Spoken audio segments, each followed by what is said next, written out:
समांतर श्रेणी, है ना। तो इसमें क्या होता है, इसको हम लोग शॉर्ट में एपी बोलते हैं। अच्छा से सीखना है। एपी का फुल फॉर्म क्या होगा, अरिथमेटिक प्रोग्रेशन। अब क्लास 10 में आपको एपी जो है पढ़ना है। हालांकि होता है इसके और टाइप होते हैं, जीपी और एक होता है एचपी। तो एपी का फुल फॉर्म हो गया आपका अरिथमेटिक प्रोग्रेशन, अरिथमेटिक प्रोग्रेशन। और जीपी का होता है जियोमेट्रिकल प्रोग्रेशन, जियोमेट्रिकल प्रोग्रेशन। और एचपी का होता है हार्मोनिक प्रोग्रेशन, हार्मोनिक प्रोग्रेशन। ठीक है ना, इस तरह से। तो हम लोग क्या करेंगे कि एपी में जो है क्या होता है उसको जानना है कि कैसे इसका जो है क्वेश्चन आता है। तो क्या होता है, एपी का जो है श्रेणी मतलब एक सीढ़ी होता है। जैसे कोई हम लोग सीढ़ी देखते हैं इस प्रकार रहता है। तो सीढ़ी में क्या होता है कि इसके बीच जो खड़ी शब्द दिया रहता है, किसी प्रकार का सीढ़ी हो, आप बांस का सीढ़ी ले लो या कोई भी सीढ़ी लेते हैं हम लोग। तो क्या होता है कि इसके बीच में जो अंतर होता है एक समान होता है कि अलग अलग होता है? एक समान। क्योंकि अगर आप इस सीढ़ी के बीच में जो ये जो डंडा दिया रहता है ना, ये अगर इसके डिफरेंस हो जाएगा, एक बीच में टूट जाए तो क्या हो जाएगा, आपको चलने में बहुत दिक्कत होगा। पैर जो है इतना मोटा करना पड़ेगा ना। और कभी आप ध्यान रखना, अगर आपके छत में जो है ना सीढ़ी का, बांस की सीढ़ी का या लकड़ी की सीढ़ी का इस्तेमाल हो रहा है और कभी अगर टूटा हुआ है, एक टूट जाता है, तो आप कैसे चढ़ते हो? क्या करते हैं कि इसको पकड़ के झूलना पड़ता है। तो कहने का अर्थ है कि आप इसका सिंबल भी आपने बुक में देखा होगा कि समांतर श्रेणी में क्या होता है। जैसे हम लोग कोई संख्या लेते हैं 2, 4, 6, 8, 10, ये सब एक संख्या है। अगर इसको पूछा जाए ये क्या है, तो बोलोगे ये संख्या है, दुक्का दु पहाड़ा। सही बात है? yes, अब पहाड़ा कैसे बनता है, गुणज कैसे बनता है कि इन दोनों के बीच अंतर क्या होता है, बराबर होता है। देखिए जैसे 4 के बीच में, 4 और 2 के बीच में कितना अंतर है, फिर इससे बीच में भी 2 अंतर है, सबके बीच में 2-2 का अंतर है। इसी को बोलते हैं हम लोग एपी। ठीक है, समझना है, बहुत ही इंपॉर्टेंट चैप्टर है। इससे जो है ना एग्जाम में प्रत्येक बार जो है क्वेश्चन आता है। और 5.1, 5.2, 5.3 ये तीनों में अलग अलग फॉर्मूला का यूज होता है और सभी चैप्टर से आपको क्वेश्चन मिलते हैं, ऑब्जेक्टिव में भी और सब्जेक्टिव में भी। तो इसको ध्यान से सीखना है। क्या है कि जैसे अगर आपको दिया जाए 5 यानी कि 7, 9 और डॉट डॉट दे करके बोला जाएगा कि इसका का 10वां पद क्या हो, 10वां पद क्या हो। ठीक है, 10वां पद। तो अब देखना है कि जो पहला वाला टर्म है, फर्स्ट टर्म को A1 बोलते हैं। A1 इसके बाद A2 हो जाता है, A3 हो जाता है। मतलब कहने का अर्थ है कि जैसे पहला में 5 है, दूसरा में 7 है और तीसरा में 9। तो इस तरह चलते चलते 10वां नंबर में क्या होगा ये आपको बताना है। 10वां नंबर में क्या होगा, तो 5 और 2 7 हो गया। बहुत लोग क्या करेगा जोड़ेगा इसको, 5 2 7, 7 2 9, 9 2 11, इस तरह जोड़ते जोड़ते 10 नंबर तक तो मिल तो जाएगा। लेकिन अगर आपको दे दिया जाए कि इसका 1000वां पद क्या होगा, तब तो क्या करोगे आप, 1000 बार गिनोगे? ऐसा नहीं। उसके लिए फॉर्मूला बनाया गया है, उसको सीखना है। तो क्या है कि जब इस तरह से 5 7 9, तो फर्स्ट टर्म को A1 बोलते हैं। A1 बराबर 5 हो गया और फिर A2 7 हो गया। ठीक है, अब इसके बीच में जो अंतर होता है उसको CD बोलते हैं। CD that means common difference, common difference. ठीक है, हिंदी में इसको बोलते हैं सार्व अंतर। ठीक है, सार्व अंतर। और इसमें CD नहीं लिख करके डायरेक्ट D लिखते हैं। तो D का फॉर्मूला होता है A2 माइनस A1। ध्यान से देखना, ये मैं पूरी कॉन्सेप्ट अभी बता रहा हूँ और आपको इतनी शॉर्ट तरीका बता दूंगा कि आप एक बार में तुरंत बना लोगे, निश्चित रूप से तुरंत। ठीक है, तो क्या है, ये सूत्र जानना है, सीखना है। एग्जाम में कैसे नंबर आएगा वो अलग से बता दिया जाएगा, लेकिन इसमें ध्यान रखना है कि क्या होता है। यदि आपको कोई पूछ दिया जाए कि कोई पूछे कि CD क्या है, उसका फुल फॉर्म क्या है, तो कॉमन डिफरेंस तो हिंदी में सार उसका फॉर्मूला डी लिखते हैं, सी डी नहीं लिख करके सिर्फ डी लिख देते हैं, A2 माइनस A1। मतलब दूसरे वाले में पहला को क्या करना है, घटा देना, माइनस कर देना है, तो वही हो गया। लेकिन याद यही रखना है कि AP में जो है हमेशा बराबर होगा उनका डिफरेंस। जैसे सीढ़ी की बात में बताया था, तो सीढ़ी में क्या होता है, बराबर डिफरेंस रहता है, तब जाकर वो AP कहलाता है। तो इस तरह से इसका जो डिफरेंस आया A2 कितना है, 7 है ना, 7 माइनस 5 कितना आ गया, 2 आ गया। 7 में 5 घटा दिए, 2 आया। अब हम लोगों को निकालना है 10वां पर। तो ये जो है नंबर n है कि 1 2 3 4, 10वां नंबर में कौन होगा। 1 2 पहला लड़की में ये दिख रही है, 2 3 इस तरह दिखाई दे रहा है। तो 10वां नंबर में कौन आएगा आपको बिना गिने जान लेना। तो क्या होगा, जो पद आपको बताया जाएगा उसको लिख देना है। A10 अगर यहाँ पर बोला जाता 1000वां पद तो 1000 लिखते, A10 पद तो A10, A50 तो A50। तो जो निकालना है उसको यहाँ पर लिख डालना है। और देखिए इसका फॉर्मूला रियल में होता है an बराबर a plus n minus 1 into D. ये उसका बेसिक फॉर्मूला होता है। इससे आप निकालोगे तो आराम से ये निकल जाएगा। लेकिन मैं आपको छोटा तरीका बता देता हूं जो कि तुरंत बना लोगे। अब इसमें क्या है, an क्या है, an है last term. Last term, last इसमें कौन है, 10वां नंबर है ना। पहला लड़की ये दिख रही है, दूसरा तीसरा चौथा, लास्ट में कौन होगा वो हम लोगों को देखना है। तो an a है आपके पास 5 प्लस n में यही कौन 10 1 कर देंगे और d आपने यहाँ निकाला 2, बस इसमें बैठा देंगे आराम से निकल जाएगा। लेकिन इससे भी शानदार तरीका, शॉर्ट तरीका जो एक बार में आसान से बना लोगे और निश्चित रूप से इस एग्जाम में आपको देखने को मिलता है। तो क्या है ना कि A10 बराबर आपको लिख देना है A plus 9D। A plus 9D sir कैसे आया तो मैं आपको बताता हूँ। यहाँ पर जितना रहेगा उससे एक कम करके उसके साथ D हटा देना बस। जैसे 10 है ना तो A10, तो A प्लस क्या करेंगे A प्लस 9D। तो अगर आपको A50 पूछा जाएगा तो क्या लिखोगे, A50 बराबर A प्लस 50 हो जाएगा ना। इससे कम कर देना। A36 बोलेगा तो A प्लस 35 है ना। तो अब इसी से ये रहा आपका निकल जाएगा। A कितना है यहाँ पर 5 और 9 गुना D का मान यहाँ 2। तो ध्यान रखना है कि इसको इससे नहीं, बोर्ड मास का नियम आपने पढ़ा है कि ध्यान रखना। बहुत बच्चा क्या कर देता है ना, ये दोनों को गुना जोड़ देता है पहले, ये दोनों नहीं जुटेगा। यहाँ गुना और जोड़ है तो पहले किसका काम होता है, गुना का। तो ये दोनों पहले गुना होगा 5 और 9 दूना कितना हो गया 18 और 5 कितना हो गया। ये रहा आपका आंसर। मतलब इसका 5 7 9 क्या डॉट डॉट करके उसका 10वां नंबर में कौन आ जाएगा, आ जाएगा। ठीक है, इस तरह से बनता है। यदि मान के चलो कोई बोल दे 2 4 6 8, इस तरह चलते चलते इसका 1000वां नंबर में क्या आएगा, तो ये आपका पहाड़ा है, आप आराम से कर सकते हो क्योंकि 2 का पहाड़ा है ना। तो 1000 को डबल से गुना कर देंगे तो आ जाएगा ना। तो लास्ट में जो आएगा वो हो जाएगा। लेकिन यही फॉर्मूला से आप आराम से बना सकते हो। A 1000 बराबर क्या लिखेंगे, लिखेंगे ना प्लस 999। हम लोग कुछ और उदाहरण देखते हैं, आराम से समझ में आ जाएगा। ये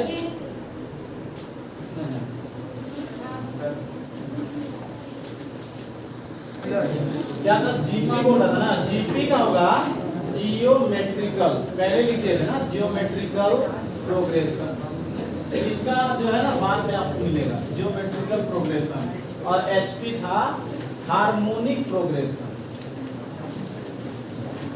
हार्मोनिक प्रोग्रेशन ये था। बट आपको जो है ना एपी अभी पढ़ना है। हाँ क्या हुआ था, क्या हुआ, एक चीज बताओ कि जब साइकिल और बाइक वाला टकराएगा तो किसका गलती है, तो ध्यान रखो। अगर ट्रैक्टर जा रहा है साइकिल वाला पीछे से ठोक देगा ना, पीछे जगह जान के खाली सटा दिया तो ऊपर भी जो है ना किसका गलती होगा? ट्रैक्टर वाला को जो है पिटाई जो फाट देगा निकाल। बोले क्यों? क्योंकि भाई आपने क्यों नहीं ध्यान दिया। इसीलिए तुम जो है ट्रैक्टर है, ये जो है साइकिल। तो कहने का अर्थ है कि अगर तुम्हारा आप दोनों लड़ाई करेगा, ऑटोमेटिकली जब दोनों को सामने करेगा ना तो निश्चित रूप से उसका गलती देगा। सब बोलेगा तुम बड़ा है जी और ये छोटा है तो तुम काहे से झगड़ा किया, ले जाएगा अरेस्ट करके समझते रहेगा। समझा? इसलिए तुम मुझसे मुंह नहीं लड़ाएगा। तुम साइकिल चलाते तो बढ़िया साइकिल चलाओ कि नहीं कि ट्रैक्टर में ठोक दिएगा।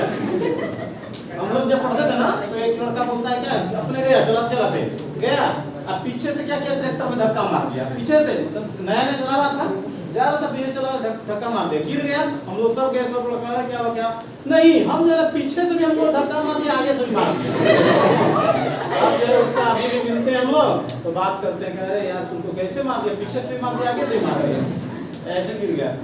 ठीक है, झगड़ा नहीं करेगा। बैठो यहाँ, एपी पढ़ो। क्या है कि अब देखना है कि यदि हम लोग कैसे जानेंगे ये एपी में है कि नहीं।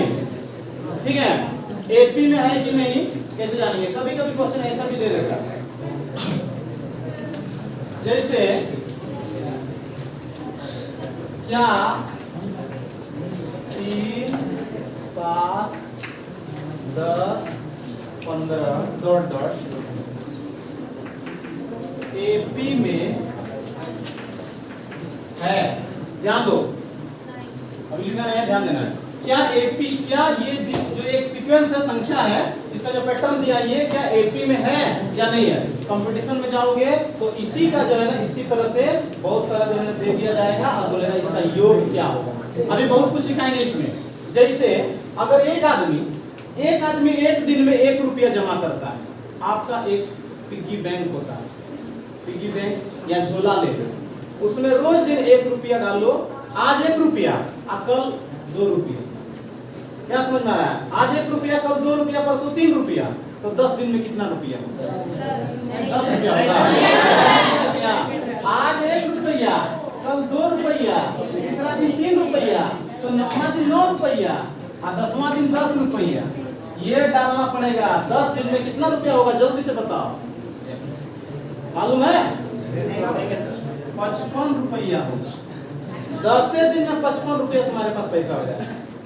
है ना रोचक? देखो कैसे है कि 1, 2, 3 तीने दिन में 6 रुपया हो गए। नहीं हुआ?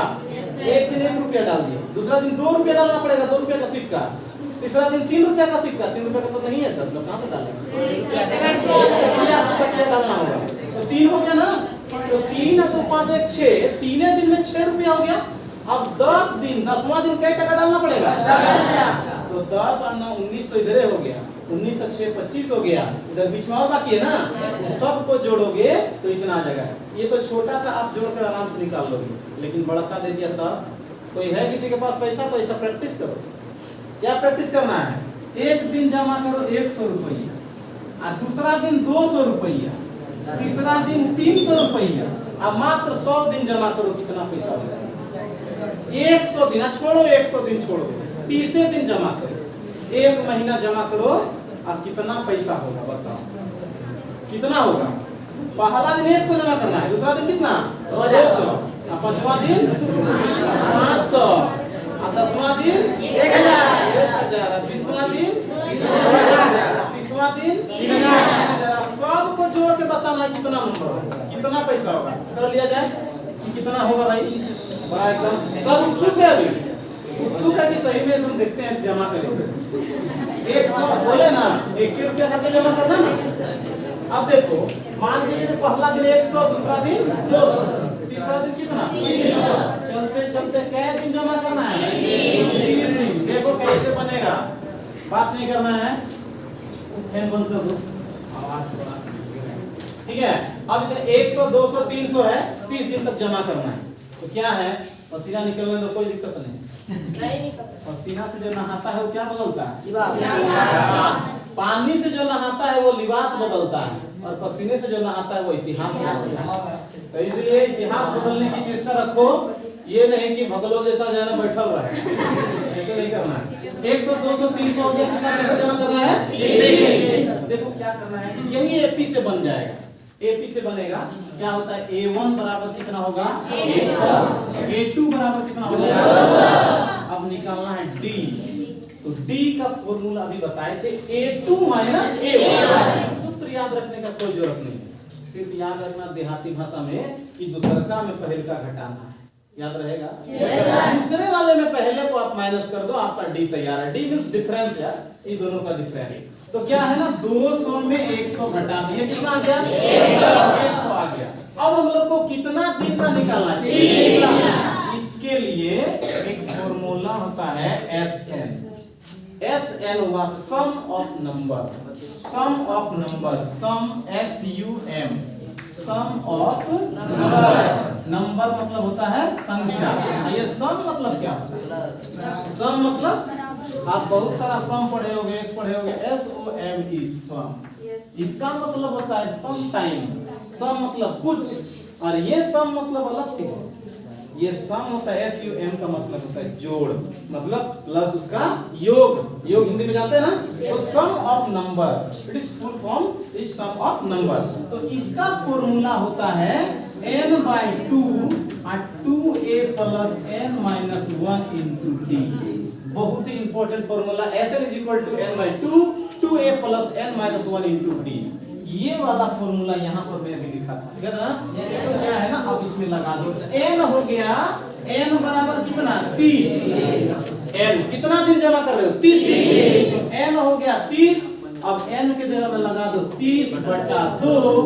अब 2 1 खोजना है, 1 कितना है 100 प्लस, फिर n के जगह में 30 लिखेंगे, 30 माइनस 1 गुना d यहाँ निकाले थे 100, डिफरेंस 100 था ना, कर देंगे, अब निकल जाएगा 2 का 2 15 गुना 30, घटा दिया ना, कितना आ गया 15।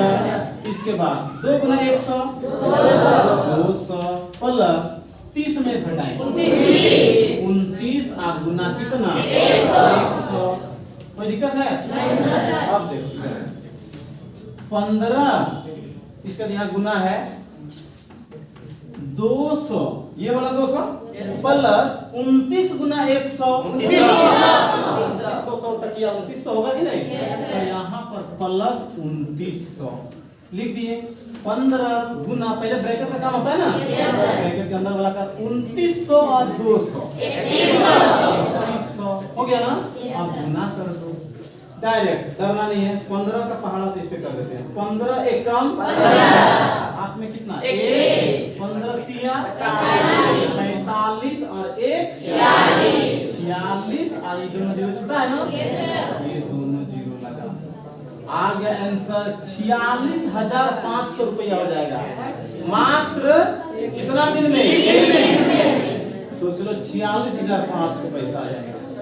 तो ये समझ सकते हो कि इस तरह से बड़ा जो है ना आप बना सकते हो, या छोटा छोटा बना सकते हो। इसी फॉर्मूला से जो अभी हम बता रहे थे 1 2 3 करके, तो 10 दिन का कितना होगा, तो 10 दिन का ऐसे नहीं होता है, जैसे 1 2 3 चलते चलते कितना दिन तक 10 दिन, तो 10 दिन का फॉर्मूला वही SN लगाएंगे ना, SN बराबर n/2 2a plus n minus 1 into d। अब n के जगह में क्या लिखेंगे 10। अभी मैं बताया था 55, तो देखना फिर होता जाएगा 55। आप भी कर सकते हो एक बार में, तो 10/2, इसके बाद 2 गुना a का मान यही होगा 1 प्लस n के जगह में क्या लिखेंगे 10 में 1 घटाएंगे, और d का मान इसके बीच में अंतर कितना है 1, 3 में 2 घटाए 1, 1 क्या रुपया बढ़ा रहे हो, अब उसमें 100 बढ़ा रहे हैं, तो इसमें 1 लिखते हैं। अब देखो सॉल्व करो, 2 एकम 2 पंचे 10, 5 2 एकम 2 और 10 में 1 घटा 9 एकम 9, डायरेक्ट लिख दिया ना। 5 गुना 9 2 11, 11 बचे आ गया ना। इस तरह से किसी का भी आप हल निकाल सकते हो, माइनस वाला प्लस वाला कोई का भी आप निकाल सकते हो, ठीक है ना। इस तरह से इसमें आ जाए। देखो क्या ये संख्या एपी में है कि नहीं, अगर इसको चेक करने के लिए दिया जाएगा तो कैसे बनाएंगे हम लोग, चेक करने के लिए। तो क्या करना है, इसमें A1 ये हो गया, A1 A2 A3 इस तरह हो गया। तो D निकालेंगे तो लिख देंगे A2 माइनस A1, फिर A3 माइनस A2, इसके बाद A4 माइनस A3। कहने का अर्थ है कि AP में मैंने क्या बताया पहले आपको कि इन दोनों के बीच में डिफरेंस सेम रहना चाहिए। 7 में 3 घटाएंगे तो 4 आएगा, 10 में 7 घटाएंगे तो 3 आएगा, 15 में 10 घटाएंगे तो क्या आएगा। तो आप देख रहे हो, तो ये इसको चेक करना है कि क्या ये AP में है, अगर है तो हाँ, नहीं तो नहीं है। तो देखना है इसमें इस तरह से करके हम लोग कर सकते हैं A2 माइनस A1। अगर सूत्र नहीं भी लिखोगे तो कोई दिक्कत नहीं है, ख्याल रखना है कि दूसरे वाले में पहले को, कुछ कैंडिडेट क्या करते हैं ना कि पहले वाले में दूसरे को घटा देता है, ठीक है, तो उसको ऐसा नहीं करना है। तो A2 कौन है, 7 है ना, 7 माइनस 3 कितना हो गया, 4। फिर 10 में 7 घटाएंगे, 10 माइनस 7 कितना है, 3। फिर 15 में 10 घटाएंगे, 15 माइनस 10 कितना आ गया, 5। अब देखो 4 3 5 सेम है, जब इसका D जो है समान नहीं है, मतलब एक समान नहीं है, D समान नहीं है, इसलिए है ना, इसमें चूंकि लिख सकते हैं, इसलिए ये AP में नहीं है, AP में नहीं है, ठीक है ना। इस तरह से कोई भी चेक करने के लिए अगर दिया जाएगा आप ऐसे कर सकते हो। यदि कुछ क्वेश्चन दिया जाए कि AP 2, इसके बाद यहां दिया जाएगा 7, फिर 12 डॉट डॉट का 11वां पद क्या होगा, 11वां पद क्या होगा, ये और ऑप्शन में आपको दे दिया जाएगा कुछ 4 ऑप्शन, ठीक है। तो कैसे बनाएंगे, सबसे पहले क्या करेंगे, A1 लिखेंगे ना, A1 बराबर कितना, 2, A2 7, क्या निकालेंगे, D। ये सब में काम करना है, A1 A2 और D डिफरेंस जानना है। अगर आप ज्यादा तेज हो तुरंत कर सकते हो, D तुरंत ध्यान रखना है, 7 में 2 घटाए कितना आएगा, 5, और अपना काम शुरू कर देना है कि क्या है, क्या निकालना है, 11वां पद। तो D बराबर क्या करना है, 7 माइनस 2 कितना आ गया, 5। अब हम लोग को निकालना क्या है, 11वां पद। बस ये शुरू में काम कर लेना है, इसके बाद उसको देख लेना है। तो 11वां पद बोला गया तो क्या लिखेंगे, A11 को क्या लिखेंगे, बताओ बताओ, जल्दी खड़ी हो। A11 को क्या लिखेंगे, यहाँ पर A11 को क्या लिखेंगे, अभी मैं बताया था A10 को A प्लस 9D, एक कम करके लिखते हैं ना, A11 को क्या लिखेंगे, A प्लस 10D, बैठो, A प्लस 10D होगा, D सब में रहेगा, ठीक है ना। A50 को क्या लिखेंगे, चलो जल्दी, जाती है भोज खाने में सब खा पी के बराबर कर देता है सब। A plus 49, very good, sit down. A11, तो A11 को A प्लस 10D लिखेंगे ना। A कितना है, यहाँ देखो, नहीं वो नहीं, ये क्वेश्चन है ना, 2 और 10 गुना D का मान 5, तो 2 और प्लस 10 50,